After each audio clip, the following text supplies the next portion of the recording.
안녕하세요. 저는 서울 근교에 사는 30대 후반 여자입니다. 저는 돈 5천만 원으로 유세란 유세는 다 부리는 남편놈과 시모에게 사이다 복수하고 이혼을 해버렸는데요. 서론이 길어봤자 지루하시기만 하실 테니 다 생략하고 바로 시작해 보겠습니다. 재미있게 들어주세요.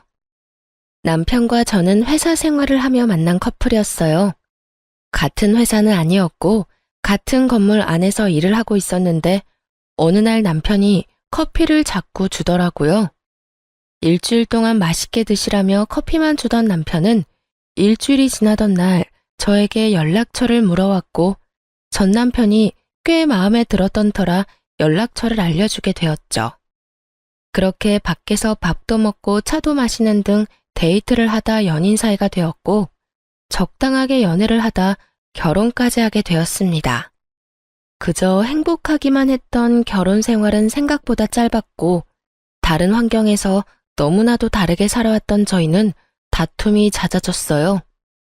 여보, 밥 다 먹고 싱크대에 넣으라고 했잖아. 그냥 이렇게 두고 가면 누가 치워? 밥도 내가 차리고 설거지도 내가 하는데 당신 먹은 빈 그릇도 내가 치워야 해? 내가 당신 하녀야? 어떻게 이런 기본적인 것도 안 해? 아, 진짜 깜빡했어. 치우면 되잖아. 그리고 좋은 말로 그릇 좀 치워. 이 한마디만 하면 안 돼? 입만 열었다 하면 애국가 1절부터 4절까지 할 태세로 잔소리를 해. 당신 때문에 내 귀가 멀게 생겼다고 하도 잔소리를 해대서. 잔소리가 듣기 싫으면 애초에 잔소리 들을 짓을 안 하면 되잖아. 나라고 잔소리하고 싶어서 하는 줄 알아? 듣는 사람보다 하는 사람이 더 피곤하고 괴로운 게 잔소리라고. 뭘 알지도 못하면서. 이것 봐. 또 말 길어지잖아. 오늘은 좀 그만해라. 이러다 진짜 귀에서 피날 지경이야. 나 피곤하다고. 이외에도 수도 없이 많은 부분이 부딪히기 시작했고 그 이유는 대부분 남편의 기본도 되지 않은 부분들이었어요. 양말 뒤집어 벗어놓기는 기본이었고 코앞에 빨래통을 두고도 옷을 벗는 족족 아무렇게나 벗어두기도 했어요. 또 쓰레기통에 음식물을 버리기도 했고 재활용통에 쓰레기를 버리기도 하더군요. 그럴 때마다 제가 무어라 하면 그 모든 말을 잔소리라고 하며 짜증만 내게 일쑤였고 다 알아서 한다며 회피형 대답만 하고선 정작 하지 않을 때가 더 많았죠. 피곤하다는 이유로 청소 한 번, 설거지 한 번을 하지 않는 남편을 보며 이러려고 결혼했나 회의감까지 들기 시작했어요. 가장 어이가 없고 화가 났던 것은 바로 집 유세를 부리는 것이었어요. 하물며 우리가 사는 집은 남편 혼자만의 힘으로 마련한 집도 아닌데 말이죠. 딱 5천만 원 더 낸 것으로 말끝마다 내 집 타령을 해대는 꼴이 참 기가 막히더군요. 역시 내 집이 최고야. 그렇지 않아? 아, 당신은 모르겠구나. 당신 명의로 된 집은 없으니까. 명의는 당신 명의라도 이 집 우리 반반 내서 마련한 거 잊었어? 왜 계속 그런 식으로 말해? 당신이 그러니까 나 기분 나쁘려고 해. 반반은 아니지. 우리 집 돈이 5천만 원 더 들어갔잖아. 조금이라도 더 많이 낸 사람 지분이 더 많은 게 당연한 거 아니야? 그러니 당연히 여긴 내 집이 맞잖아. 명의도 내 명의고 말이야. 그러니까 나한테 잘해. 자꾸 잔소리만 하면 집에서 쫓아내버린다. 잘났다 잘났어. 내가 말을 말지. 당신 편할 대로 생각해. 그렇게 생각해서 당신이 행복하다면 됐다 됐어. 초반엔 좋은 게 좋은 거라 넘겼지만 저런 일이 계속 반복되니 더는 농담으로도 들리지 않고 짜증이 확 나더라고요. 남편이 강조하는 5천만 원도 다 사연이 있었어요. 결혼을 할 당시에 모아둔 돈으로 집을 마련하기엔 턱없이 부족했던 저희는 대출을 내서 집을 마련하기로 했는데 그 사실을 양가 부모님께서 아시곤 도움을 주셨었죠. 친정에서 보태주신 돈 중 5천만 원 가량을 가전 가구를 포함한 결혼식에 필요한 비용으로 쓰게 된 것이었죠. 그래서 엄연히 말하자면 정확히 반반 결혼을 한 것이었어요. 그런 집이었지만 집을 마련할 당시 시모는 공동 명의가 아닌 남편 명의로 하라고 난리를 부려대더라고요. 아들, 명의는 당연히 네 명의로 하는 거지. 원래 집은 남자 명의로 하는 거야. 요즘 젊은 애들 공동 명의 타령들 해대는데 엄마는 절대 싫다. 네 명의로 해. 알겠지? 알겠어. 알겠다고. 당신도 괜찮지? 어? 괜찮아. 공동 명의보단 당신 명의로 하는 게 세금도 그렇고 여러모로 괜찮을 것 같네. 막무가내로 우겨대는 시모를 보며 황당하기도 했지만 그땐 이혼을 하게 될 거라곤 상상하지도 못했고 좋은 게 좋은 거란 생각을 하고 있던 터라 시모의 말에 따라 남편의 명의로 하게 되었죠. 세금 문제가 있기도 했고요. 대신 남편에게 신혼집은 엄연히 공동 명의이며 만약에 상황이 온다면 정확히 반반 나누기로 한다는 각서를 쓰게 했습니다. 하지만 남편 놈은 그깟 종이 쪼가리가 뭐가 대수냐고 생각하는 것인지 집 유세는 하늘 높은 줄 몰랐고 전 그런 남편을 보며 정이 뚝뚝 떨어지는 것을 느끼고 있었어요. 그것까지만 해도 내 발등 내가 찍었다며 결혼을 후회하고도 남을 텐데 시모까지 제 후회의 보탬이 되어주기 시작하더라고요.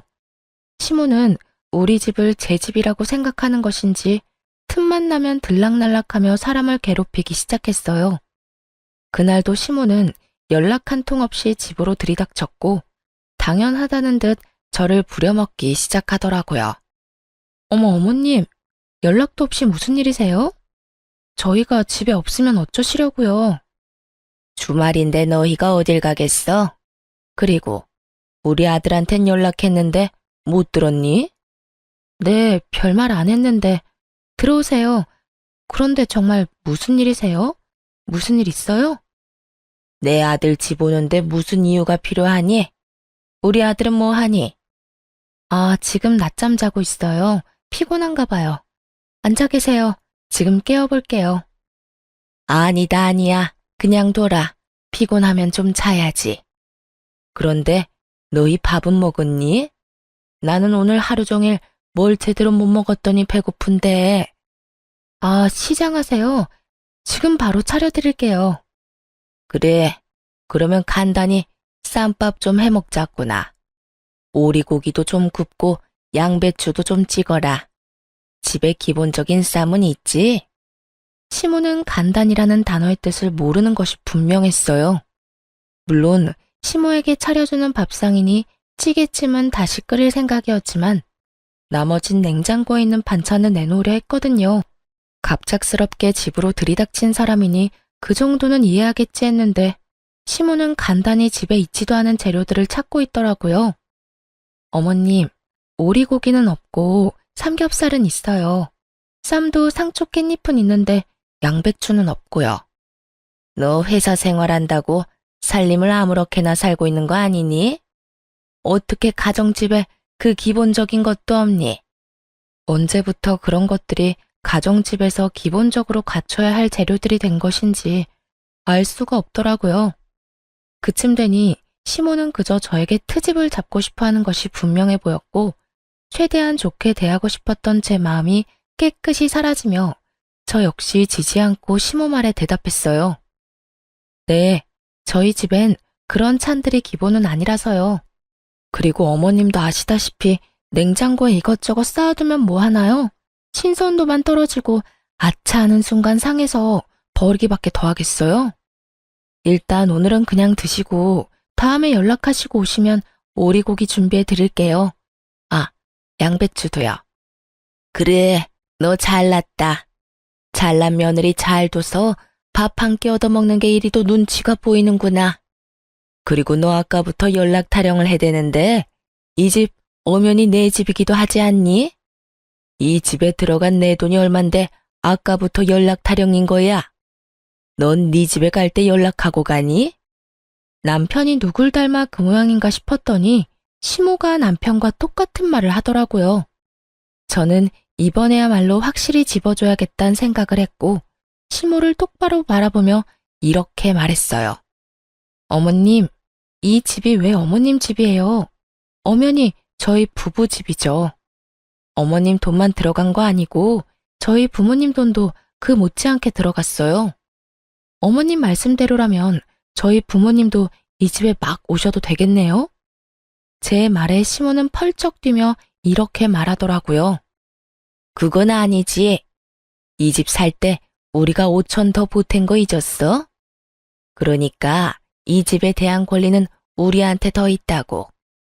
거기에다 이 집 명의도 내 아들 명의인 거 잊었어? 그런 내 집, 내 아들 집에 네 부모들이 왜 와? 내 아들 불편하게. 절대 난 그 꼴은 못 본다. 그 빌어먹을 5천만 원. 할 수만 있다면 시모의 입에다 던져주고 싶은 심정이었어요. 도대체 어느 나라 계산법에 따라 계산을 하면 저딴 결론이 나올 수가 있는 것인지 궁금해지더라고요. 전 다시 한번 정확히 반반 결혼임을 시모에게 말해주었습니다. 그 5천만 원 덜 들어가게 된 것도 이 집에 들인 가전, 가구, 저희 결혼에 쓰인 여러 가지에 쓴다고 그렇게 된 거예요. 남편도 동의했고 그중 남편이 쓴 돈도 많고요. 그러니까 엄연히 이 집은 반반 보태서 마련했다고 볼 수 있죠. 그러니 저도 이 집에서 편해야 하지 않겠어요? 남편이 저희 부모님 오면 불편한 만큼 저 역시 어머님이 이런 식으로 오셔서 어머님 집인 양 들쑤시고 다니면 불편하고 힘들어요. 그러니까 연락하시고 오세요. 서로 좀 편하게 살자고요. 시모는 제 말에 얼굴을 붉히기 시작하더니 대바라진 X라는 말을 하고선 집으로 돌아가 버리더군요. 이런 일이 있고 난 후 시모는 저의 말에 잘 따라주더라고요. 너무 잘 말이죠. 시모는 집으로 오고 싶을 때마다 연락을 했고 그 연락의 빈도는 일주일에 5번 정도가 되었죠. 그쯤 되니 매번 거절하는 것도 힘든 상태가 돼버렸고 이리저리 변명을 해도 남편에게 연락을 해서 찾아와 버리더라고요. 그나마 다행이라고 할 수 있는 것은 남편 놈이 평일엔 오지 말라고 해줬다는 것이었어요. 하지만 주말엔 온다는 시모를 막지 않았고 그렇게 부부간의 주말은 없는 것이나 마찬가지였습니다. 시모가 오는 주말은 쉬어도 쉬는 게 아니었어요. 아침 대바람부터 찾아와 저녁 늦게나 돼서 돌아가니 곤욕도 그런 곤욕이 없더라고요. 삼시세끼를 매번 다르게 차려야 하는 것은 물론이고 간식, 과일, 때론 생과일 주스까지 직접 만들어 대령하라고 하니 없는 당직이라도 만들어 회사에 출근하고 싶은 심정이었어요. 그렇게 한 달이 지나가던 어느 날 시모에게 또 전화가 왔고 언제나 그렇듯 또 오겠다고 하더라고요. 결국 전 폭발을 해버렸고 남편에게 화를 내버렸어요. 엄마, 내일 또 온대. 엄마도 많이 적적하신가 보네. 매주 이렇게 우리 집에 오는 거 보니까 말이야. 황당하더라고요. 시모가 혼자 있는 것도 아니고 시부가 버젓이 살아계시는데 적적함이라는 단어가 왜 나오는지 이유를 알 수가 없더라고요. 적적? 지금 적적하다고 했어? 아버님도 계시는데 적적하긴 뭐가 적적하시다는 거야. 아니, 당신 말대로 적적하시다고 해도 이건 아니지. 어떻게 매주마다 결혼한 아들 집에 올 수가 있어? 해도 너무하잖아. 너무하긴 뭐가 너무하냐? 외롭고 심심하면 아들 집 올 수도 있는 거지. 당신이야말로 너무한다 생각 안 해? 다른 사람도 아니고 부모님이 자식 집에 와서 시간 좀 보내겠다는데 이렇게 싫어하는 건 좀 아니지. 부모님이 한평생 우리 곁에 계시는 것도 아닌데 있을 때 잘해드려야 할 거 아니야. 돈 드는 것도 아니고 그저 집에 와서 시간 좀 보내고 싶다는데 그냥 그러려니 하고 넘어가. 그러려니?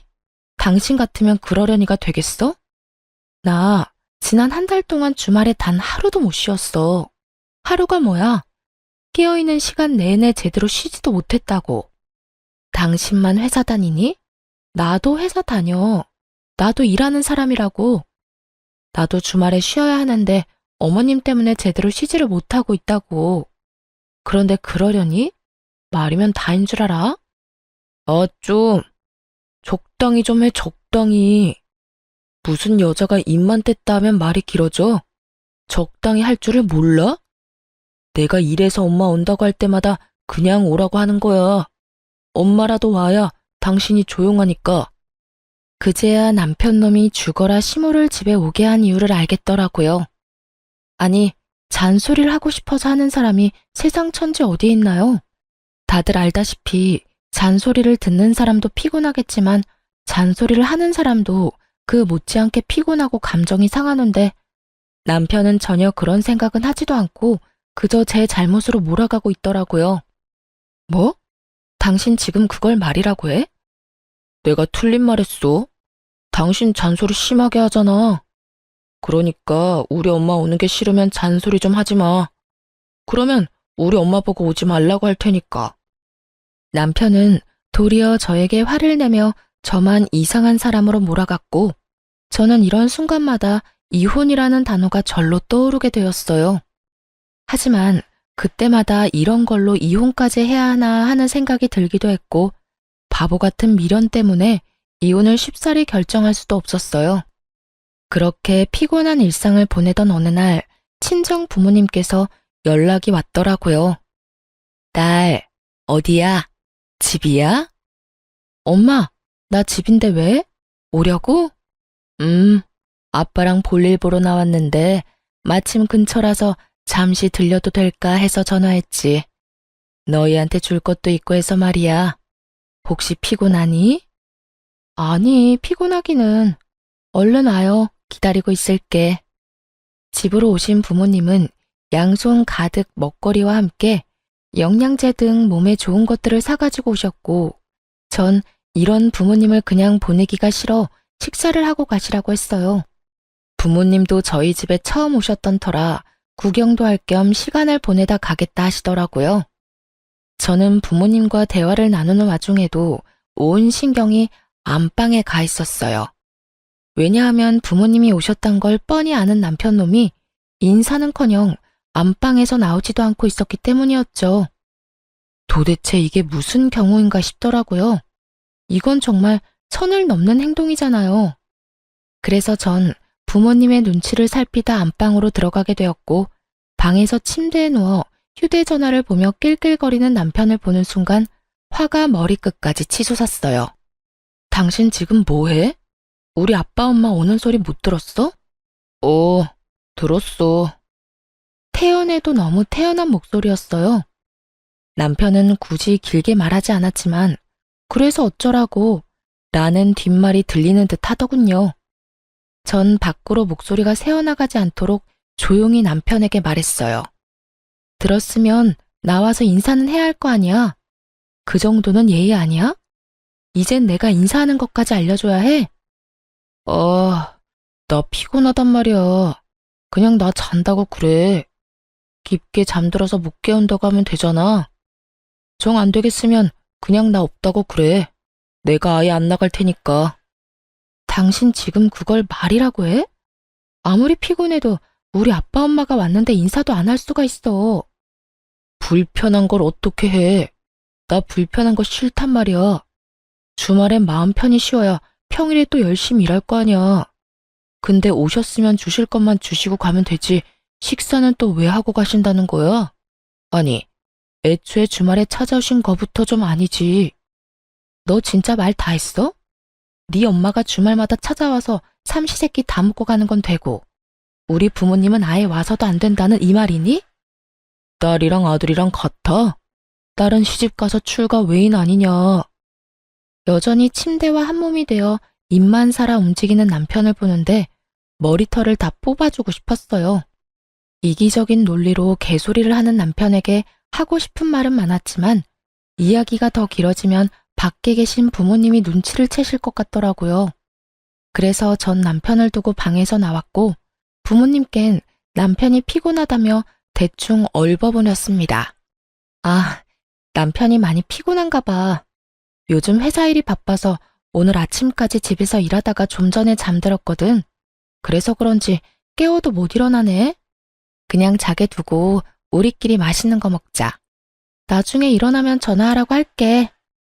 아유, 전화도 됐어. 피곤하면 자야지. 밥이야 맨날 먹는 건데 뭘. 그냥 자게 두고 나중에 일어나고 큰 소리 내지 마. 엄마의 말을 듣는데 부모님께 더욱 죄송해지더라고요. 이때껏 제가 너무 바보처럼 참고 살아 남편이 우리 부모님까지 무시하나 하는 생각이 들기도 했고요. 그렇게 시작된 식사 자리, 마냥 좋을 순 없는 상황이었죠. 저는 저대로 웃고는 있는데 웃는 것이 아니었고 부모님은 부모님대로 눈치를 살피시느라 밥을 씹지도 않고 삼키고 계셨고요. 그렇게 눈코 뜰 새 없이 식사를 마친 부모님은 서둘러 돌아가 버리시고 저는 그간 참아왔던 분노가 터져버렸어요. 당신 진짜 해도 해도 너무한다. 우리 부모님을 무시해도 정도가 있지. 어떻게 진짜 안 나와볼 수가 있어? 당신 이거밖에 안 되는 인간이었어? 내가 뭘 어쨌다고 그래. 내가 피곤하다고 안 나간다고 했잖아. 장인어른 장모님이 뭐라고 하신 것도 아니고 식사 잘하시고 가셨으면 된 거 아니야? 당신이 보기엔 잘 드시고 가신 것 같아? 국 반찬은 그대로 있고 밥만 드시더라. 그 밥도 제대로 씹지도 않고 삼키시고. 딸 집에 처음 왔는데 우리 아빠 엄마가 이딴 취급이나 받고 가셔야 했어? 어쨌든 밥은 다 드셨네. 아예 쫄쫄 굶고 간 것도 아니잖아. 아 진짜 사람 피곤하게 좀 만들지 마. 뭘 잘한 게 있다고 화를 내는 남편 놈을 보며 저 역시 참지 않고 쏘아붙였어요. 내가 어머님 왔을 때 어떻게 했는지 기억 안 나? 나도 피곤하고 힘든데도 삼시세끼 다 해드리고 간식에 과일까지 다 대접해드렸어. 내가 한 만큼 해달라는 것도 아니었잖아. 그냥 나와서 인사하고 밥 한 끼 같이 먹자는 건데 그것도 힘들어? 힘들어. 솔직히 말해서 나 당신 부모님들이랑 마주보고 밥 먹는 거 불편하고 힘들어서 너무 싫다고. 그리고 내가 우리 엄마 왔을 때 그렇게 해달라고 했냐? 당신이 착한 며느리병 걸려서 알아서 다 한 거 아니야? 혼자 미움받기 싫어서 다 해놓고선 이제 와서 왜 나한테 이래? 그렇게 싫었으면 당신도 나처럼 아예 방에서 안 나오면 되는 거잖아. 사랑하는 남자의 부모님이기에 잘 대접하고 싶었던 저의 마음을 착한 며느리병이라고 하더군요. 그런 남편의 비수꽂는 말을 듣는데 제 마음속 무언가가 와장창 깨지는 느낌이 들었어요. 착한 며느리병? 당신 정말 그렇게 생각하고 있었어? 와, 진짜 내가 기가 차서 말이 안 나온다. 난 있잖아. 착한 며느리병도 아니고 칭찬받고자 한 일도 아니었어. 난 그저 내가 사랑하는 남편의 부모님이니까 내가 힘들고 지쳐도 할 수 있는 것까진 최선을 다해 대접해드리고 싶어서 그랬던 거라고. 그러니까 누가 그렇게 하라고 했어? 앞으로 하지 말라고. 그렇게 힘들고 지치는데 왜 해? 당신 바보야? 바보? 그래, 당신 말이 다 맞네. 내가 바보였네. 알겠어. 그러면 앞으로 나도 당신처럼 어머님이 오든 말든 안방에서 안 나와도 상관없다 이거지? 알겠어. 당신 후회하지 마. 후회는 무슨? 당신이 어떻게 하든 후회 안 할 테니까 앞으로 당신도 내가 어떻게 하든 상관하지 마. 결국 남편은 잠자고 있던 제 코털을 건드렸고 정 결혼하고 처음으로 시모의 방문을 기다리게 되었습니다. 며칠 뒤 기다리고 기다리던 시모에게서 집으로 온다는 연락이 왔고 전 안방 열쇠와 먹거리를 챙겨 안방에 들어가 문을 잠가버렸어요. 네, 저는 남편이 권한 대로 그리고 남편이 제 부모님께 한 그대로 하기로 한 것이었죠. 여보, 엄마 왔어. 나와. 여보, 엄마 왔다니까. 뭐 하는 거야 도대체? 문이 왜 잠겨 있지? 여보, 여보, 여보! 남편은 밖에서 문을 두드리며 소리를 질러댔고 전 휴대전화로 보고 있던 동영상 소리를 최대치로 올려버렸어요. 이게 무슨 소리야? 쟤 지금 방에서 TV 보고 있니? 이게 감히 시어머니가 왔는데 이게 무슨 짓이야? 어디 버르장머리 없게 인사는커녕 얼굴도 안 내밀어. 저게 나를 무시해도 유분수지. 이게 뭐 하는 짓이야? 시모는 노발대발하며 갖은 험한 말들을 쏟아내고 있었고 남편 역시 자기가 한 짓은 기억나지도 않는 것인지 지치지도 않고 문을 두드리더군요. 그렇게 1시간쯤 지났을까요? 시모가 이를 바득바득 깔며 이렇게 말했어요. 내가 가만히 있을 줄 알아?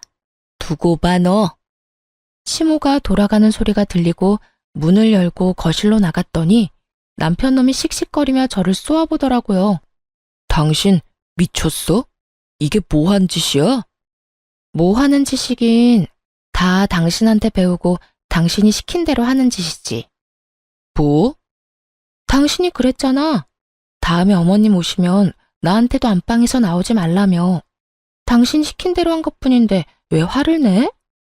그 말을 곧이 곧대로 믿는 사람이 어디 있어? 그냥 한 말이잖아. 그냥 당신 잔소리 듣기 싫어서 아무렇게나 나오는 대로 한 아무 의미 없는 말. 당신한텐 아무 의미 없는 말일지 몰라도 나한테는 아니었어. 그러게 말을 할 땐 생각을 좀 하고 말을 하지 그랬어. 아, 그리고 어머님껜 당신이 잘 말해줘. 나 회사 일로 너무 피곤해서 휴대전화로 TV 보다가 깊게 잠들어서 몰랐다고 말이야. 아니다. 그렇게 문을 두드리고 고함을 질러대는데 너무 말이 안 되나? 그냥 문 따고 들어가니까 기절해 있었다고 그래. 그래서 병원 다녀왔다고 하면 되겠네. 하여튼 좀 부탁할게. 남편은 자기가 한 짓이 그제야 생각나는지 아무 말도 하지 못하고 그저 저를 계속해서 쏘아보더라고요. 그렇게 쏘아보기만 하던 남편놈은 그나마 생각이란 건 있었는지 시모에게 연락을 해 제가 시킨 대로 알고 보니 제가 잠시 혼절해 병원에 다녀왔다고 거짓말을 했고 시모는 믿는 듯 넘어가더군요. 아무래도 아들이 그렇게 말을 하니 의심쩍긴 하지만 믿고 넘어가는 듯 했어요. 믿지 않았다면 진작 연락이 와 노발대발 화를 냈을 텐데 따로 연락이 오지 않을 뿐더러 찾아오지도 않았으니까요. 그렇게 남편과의 신경전이 계속되며 이혼이 가까워지던 어느 날, 한동안 잠잠했던 시모에게서 연락이 왔더라고요. 예, 회사니? 네, 회사예요. 바쁠 테니 본론만 말아마. 집 비밀번호 뭐니? 네? 비밀번호요? 그건 왜요? 왜긴 왜야. 집에 들어가려고 그러지. 그러니까 주인도 없는 집에 왜 들어가시려고 하냐고요. 다름이 아니라 우리 장남이 이혼을 했다지 뭐냐. 아직 네 시아버지는 몰라서 잠시 거기서 지내야 하겠다. 산 넘어 산인 상황이었어요. 힘들게 시모를 못 오게 했더니 이젠 아예 시숙이 와서 살겠다고 하니 산 넘어 산이 아니겠어요? 가족끼리 어려우면 도울 수도 있다고들 하시는데 저 역시 그렇게 생각합니다. 그런데 저딴 시댁 식구를 가족이라고 할 수 있는 것인지 의문인 상황에서 시숙까지 데리고 살아야 한다는 건 말도 안 되는 소리일 뿐더러 절대 용납해서도 안 될 일이었죠. 아무리 상황이 그렇다고 해도 그건 아니죠. 제가 왜 아주버님까지 데리고 살아야 해요? 그것도 저희 집에서요. 얘가 아직도 이러네. 그 집은 네 집이 아니라 내 집, 우리 아들 집이라니까. 그러니까 내 아들이 거기서 지내는 건 어찌 보면 당연한 일 아니니? 그러니까 계속 같은 말 시키지 말고 얼른 비밀번호부터 말하거라. 어머님이야말로 말도 안 되는 소리 좀 그만하세요. 어찌되었든 전 비밀번호는 절대 못 알려드리니 그런 줄 아시라고요. 됐다. 내 아들한테 물으면 그만이지. 끊어라. 내가 너하고 무슨 대화를 하겠다고 너한테 전화를 했는지. 괜한 시간 낭비만 하고 기분만 상했어. 시모는 전화를 끊어버렸고 불안한 마음에 남편에게 전화를 해보니 다행히도 전화를 받더라고요. 여보, 어머님 연락해와서 우리 집 비밀번호 알려달라고 하면 절대 알려주면 안 돼? 갑자기 이게 무슨 소리야? 우리 엄마가 비밀번호를 알려달라고 한다고? 왜? 아주버님 이혼하셨는데 아직 아버님이 몰라서 한동안 우리 집에서 지낸다잖아. 이게 말이나 돼? 하여튼 당신 비밀번호 절대로 알려주지 마. 알려주기만 해봐. 나 진짜 가만히 안 있어. 틀린 말도 아닌데 왜 이렇게까지 매정하게 굴어. 형이 오갈 데가 없으면 우리 집에서 지내는 게 당연한 거 아니야? 설마 했더니 남편 역시 시모와 별반 다르지 않은 말을 뱉어내고 있더라고요. 오갈 데가 없는 시숙이 왜 우리 집에 살아야 하냐고 따져봤자 돌아올 대답은 뻔했기에 전 그저 제 뜻을 확실하게 전해주기로 했습니다. 뭐? 당신 진짜 미쳤어? 그 집이 당신 혼자 사는 집이야? 그 집, 우리 부부 집이야. 그런 집에 왜 아주버님이 사냐고. 난 싫어. 나 진짜 싫다고 했어. 가르쳐주면 나 진짜 가만히 안 있을 거야. 이거 엄포 아니고 진짜 진심으로 하는 말이야. 내가 비밀번호 알려주면 이혼이라도 하겠다는 말처럼 들린다. 이혼? 왜? 못할 것 같아? 난 그 생각도 충분히 하고 있거든. 그러니까 절대 알려주지 마. 그러든가 말든가 알아서 해. 난 알려줄 테니까. 여기까지만 해도 충분히 화가 나는데 바로 이어지는 남편의 말은 정말 가관이었어요. 이혼? 웃기고 있네. 네가 얼마나 계산적인 여잔데 집을 포기하면서까지 이혼하겠어? 집, 내 명의인 건 알고 있지? 이혼도 네 입에서 나와서 난 위자료 줄 필요도 없고 집 명의도 내 명의라서 이혼하면 넌 한 푼도 못 받아. 그런데도 할 수 있을 거라 생각해? 정말 남편은 저에 대해서 뭘 몰라도 한참 모른다는 생각이 들더라고요. 그 순간 전 비로소 이혼을 결심하게 되었고 마음 준비를 끝내고 집으로 갔습니다. 집에는 예상대로 남편 시숙 시모가 웃으며 TV를 보고 있었고 저를 본 시모는 숨쉬듯 자연스럽게 밥을 하라고 하더군요. 저는 무건수행을 하듯 아무 말도 하지 않은 채 밥을 차렸고 그런 저를 보며 시모는 제가 들으라는 양 큰 소리로 이렇게 말을 하더라고요. 진작 저렇게 고분고분하게 굴었으면 얼마나 좋았을 거야. 구박은 구박대로 받고 일은 일대로 하고 다 자기가 이 사태를 만든 거지 뭐. 하여튼 저리 현명하지 못하니 저 고생을 하는 거 아니겠어? 저래서 회사는 어떻게 다니나 몰라. 시모의 말에 시숙과 남편은 깔깔거리며 웃어댔지만 전 그러거나 말거나 상을 차렸어요. 밥상이 다 차려진 것을 본 세 사람은 누가 먼저라고 할 것도 없이 자리에 앉았고 제가 만든 국과 밥을 먹은 세 사람은 동시에 고함을 질러대기 시작했어요. 이게 무슨 맛이야? 당신 요리하면서 간 안 봤어? 맵고 짜고 이게 다 뭐야? 도저히 먹을 수가 없잖아. 그러게요, 재수씨. 이건 도저히 못 먹겠는데요. 이건 음식이 아니라 테러에 가까워요. 넌 진짜 제대로 하는 게 뭐니? 내 아들한테 이때까지 이딴 음식 해 먹인 거니? 마음보가 고약하면 음식이라도 잘해야지. 뭐 하나 내세울 것도 없으면서 대체 뭘 믿고 시집을 온 건지. 내가 요즘 너만 보면 한숨이 나온다. 그래요. 저는 그들을 위한 마지막 만찬으로 소태밥, 청양고추국, 간장을 들이부은 반찬을 만들어 상을 차렸던 것이었어요. 제발 이거라도 먹고 정신 차리란 뜻이었죠. 세 사람은 저에게 짜증을 내고 있었고 전 숟가락을 신경질적으로 내려놓으며 이렇게 말했습니다. 저라고 뭐 다르겠어요? 어머님은 한숨만 나오겠지만 저는 어머님 보면 화병이 날 것 같다고요. 그리고 이 음식들이 마음에 안 들어도 다 드세요. 마지막 만찬이라 특별히 신경 쓴 거라고요. 마지막 만찬이라니 너 그게 무슨 말이냐? 뭐 무슨 이혼이라도 하겠다는 말이야? 네, 저 이혼하려고요. 그러니 이혼한 두 아들 끌어안고 잘 사세요. 행복하게 잘. 자극적인 음식에 물만 벌컥벌컥 마셔대던 남편놈은 제 입에서 이혼 소리가 나오자 물잔을 내려놓고선 저에게 따져묻기 시작했어요. 당신 진짜 왜 그래? 아까 내 말 다 듣고도 이혼하겠다는 말이 나와? 당신 나하고 이혼하면 땡전 한 푼 없이 쫓겨나는 거랑 마찬가지라고. 그래도 나랑 이혼하겠다는 말이 나와?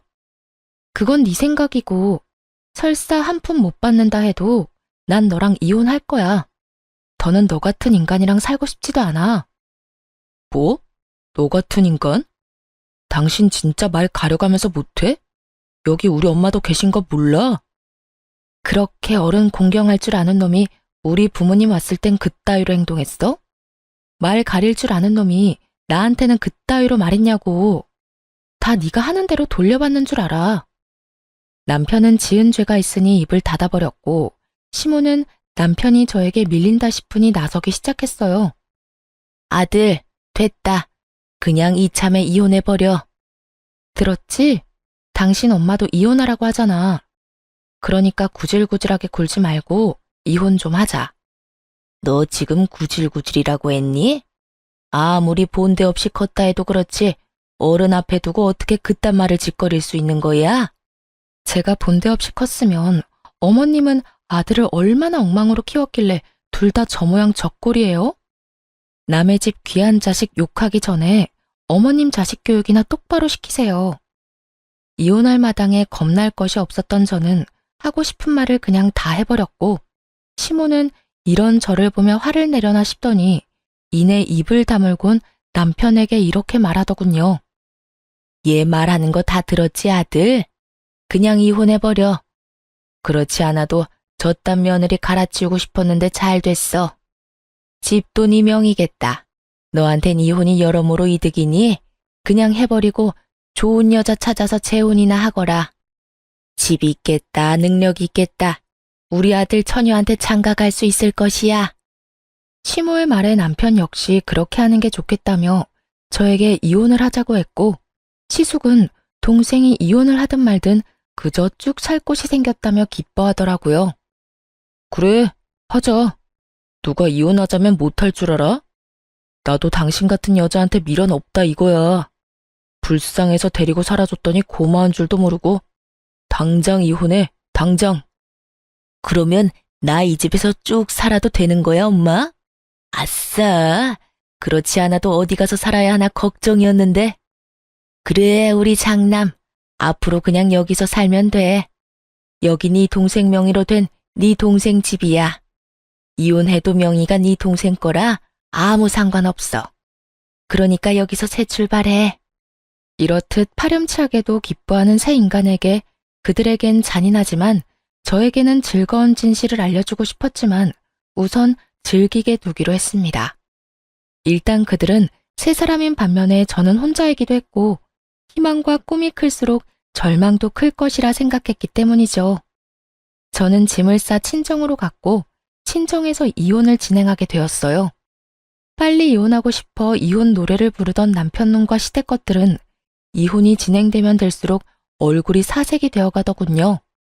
그 이유는 자신들의 뜻대로 되는 것이 단 하나도 없었기 때문이었어요. 저는 남편이 각서를 쓴 다음 날 바로 공증을 받았을 뿐만 아니라 만일을 대비해 녹음까지 해놨었죠. 온전히 자신의 것이라고 믿어 의심치 않았던 남편 명의의 아파트는 각서 내용대로 정확히 반반으로 나누게 되었어요. 거기에다 시모가 저를 부려먹은 대화 역시 통화 녹음과 문자로 보관 중인 상태였죠. 그렇게 남편과 시모는 저에게 위자료까지 주게 되었습니다. 이혼이 마무리되던 날 전 남편 놈은 눈물까지 고인 눈으로 저를 노려보더라고요. 그러다 울겠다. 지금 안 울게 생겼어? 아파트에 위자료까지.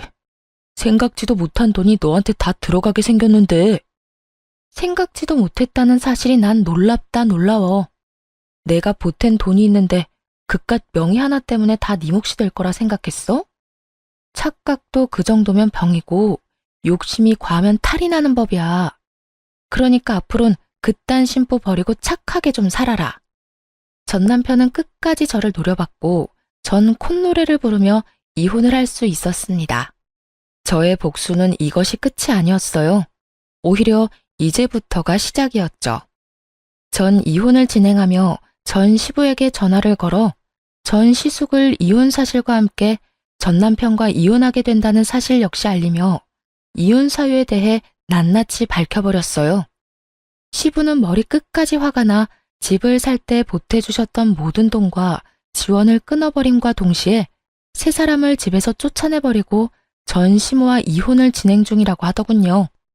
평소에도 전 시부는 전 시모가 아들들 사람에 지나치게 개입하며 며느리들을 괴롭히는 모습을 보며 하지 말라고 여러 번 경고했는데 전 시모는 그 말을 전혀 듣지 않았던 것이죠. 알고 보니 전 시숙 역시 전 시모의 개입 때문에 이혼을 하게 되었고 저 역시 비슷한 이유로 이혼을 하게 되었으니 더는 그런 전 시모와 함께 살고 싶지도 살 이유도 없다고 하시더라고요. 전 시모가 이혼할 처지에 놓이자 전 남편이 급했는지 전화가 다 왔더라고요. 야, 너 진짜 미쳤어. 우리가 이혼했으면 끝난 거지. 왜 우리 아버지한테까지 전화해서 이 사달을 만들어? 지금 너 때문에 우리 엄마까지 이혼하게 생겼다고. 어떻게 책임질 거야? 그렇지 않아도 아버님께서 그러시더라. 집에서도 쫓겨났다며? 어떡하니? 셋 다 돈도 없을 텐데 집에서도 쫓겨났으니 이제 오갈 데 없는 거지꼴이겠네. 너 지금 말 다 했어? 왜? 내가 틀린 말 했어? 맞잖아. 오갈 데도 없는데 돈도 없으면 그게 거지지. 거지가 뭐 별건가? 나한테 이럴 시간에 저렴한 월세방이라도 찾아봐. 나이 지긋한 네 엄마하고 이혼한 네 형이랑 언제까지 밖에서 살 순 없을 거 아니야.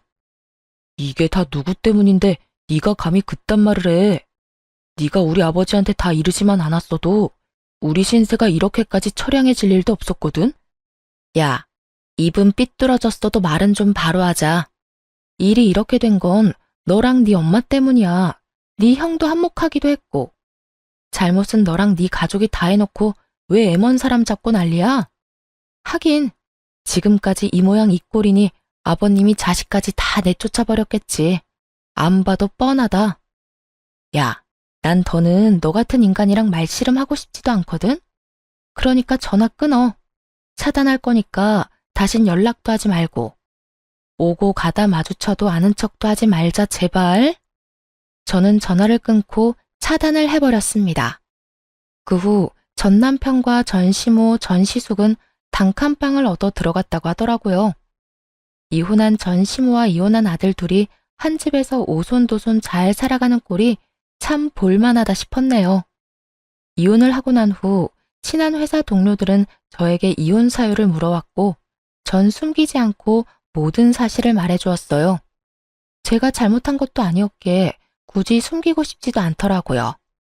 소문은 빠르게 퍼져나갔고 결국 사람들의 손가락질을 버티지 못한 전 남편은 사표를 쓰고 회사를 그만두게 되었다는 이야기가 들려왔어요. 이젠 회사까지 그만두면 다신 볼 일이 없을 거라 생각했는데 회사를 그만두는 날 전 남편이 저를 찾아왔더라고요. 야, 너 진짜 이렇게까지 해야 했어? 내가 뭘? 네가 소문냈잖아. 우리가 왜 이혼하게 됐는지. 아름다운 이별 몰라? 끝까지 이렇게 더럽고 치사하게 굴어야겠어? 아름다운 이별 같은 소리 한다. 너는 아름다운 이별이 하고 싶어서 아파트 혼자 다 가지려고 했어? 그것도 너 혼자 산 집도 아니고 반반 보태서 마련한 집을? 양심이 없어도 적당히 없어야지. 다 네가 지은 죄값, 네가 다 받는 거라고 생각해. 그리고 소문 중에 틀린 말도 없었잖아. 안 그래?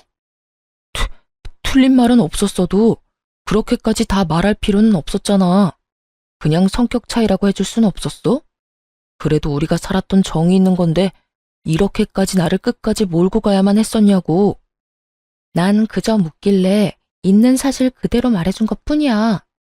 그리고 소문이 어떻듯 당신 당당했잖아. 당신은 이혼하는 그 순간까지 나한테 잘못한 거 없다고 했던 사람이야. 그런 사람이 이제 와서 사람들이 욕하고 손가락질하니까 부끄럽긴 한가 보다. 잘못된 행동이란 걸 느끼기는 하는가 봐. 아니거든. 난 여전히 내가 잘못했다고 안 생각하거든. 그래? 그렇게 생각해서 당신 마음이 편하다면 그렇게 생각해. 이젠 난 당신이 어떻게 생각하든 아무 상관도 없는 사람이니까. 그러면 난 바빠서 이만 가볼게. 이젠 다신 마주치지 말자. 돌아서는 제 뒤로 남편의 험한 말들이 들려왔고 전 머리 위로 가운데 손가락을 보여주며 대답을 대신했습니다. 그 한 방에 제 모든 울분이 날아가는 기분이 들더군요. 그 후 전 남편을 포함해 전 시댁 식구들의 소식은 들을 수 없었으나 어떻게 지낼지는 뻔했기에 굳이 알고 싶지도 않았어요. 그렇게 전 다시 화려한 싱글이 되었고 시간은 빠르게 흘러 이혼을 한 지 3년이 되었네요. 전 여전히 회사 생활을 하며 잘 지내고 있습니다. 요즘엔 여러 모임에 참석해 사람들과 즐거운 시간을 보내며 이혼의 아픔을 점점 잊어가고 있는 중입니다. 남편에 대한 미련은 없다고 하나 이혼을 마음먹게 되었던 과정부터 이혼을 하게 되는 과정까지 너무 힘든 일의 연속이었기에 처음엔 참 많이 힘이 들더라고요. 멍청하게도 그 모든 게 제 탓인 것만 같은 순간들이 있기도 했고 후회스러운 날들이 있기도 했어요. 그야말로 기분이 롤러코스터를 타는 날들이었어요. 하지만 그런 날들은 길지 않았고 전 이제 그런 못난 생각들을 더는 하지 않습니다. 저의 잘못이 전혀 없었다고는 생각하지 않지만 언제나 원인은 전 남편이었고 나름대로 문제를 해결하기 위해 노력해왔다고 생각하니까요. 그래서 이젠 후회도 하지 않고 모든 걸 훌훌 털어내고 제 삶을 위해 살아가고 있어요. 요즘처럼 제 삶에 만족하며 지냈던 적이 없었던 것 같아요. 매 순간 매 시간이 소중하게 느껴지기도 하고 가끔씩 찾아오는 적막을 오롯이 즐기며 지내기도 하고요. 요즘엔 이혼이 내가 한 결정 중에 가장 잘한 결정이라고 느낄 만큼 행복하게 잘 살고 있어요. 혹시 사연을 듣고 계신 분들 중에 저처럼 남편과 시댁 때문에 이혼을 고민하고 있는 분이 계시다면 이런 말을 해드리고 싶어요. 이혼 쉬운 결정이 아닌 것은 분명합니다. 저 역시도 그런 말도 안 되는 상황에서도 꽤 긴 시간 이혼에 대해 고민했고 쉽사리 결정하지 못했던 것이 사실이니까요. 그런데 돌이켜보니 그 모든 순간들이 결코 저를 위한 시간들이 아니었더라고요. 그 시간들은 제 영혼을 갉아먹는 시간들이었고 그 모든 순간이 그저 괴롭기만 한 지금은 떠올리기도 싫은 나쁜 기억일 뿐이었어요. 그러니 여러분, 자신을 괴롭히지 말고 현명한 선택, 옳은 선택할 수 있길 제가 응원하겠습니다. 여러분도 제 행복을 위해 응원해 주실 거죠? 저는 이만 물러가 보겠습니다. 긴 시간 들어주셔서 감사합니다.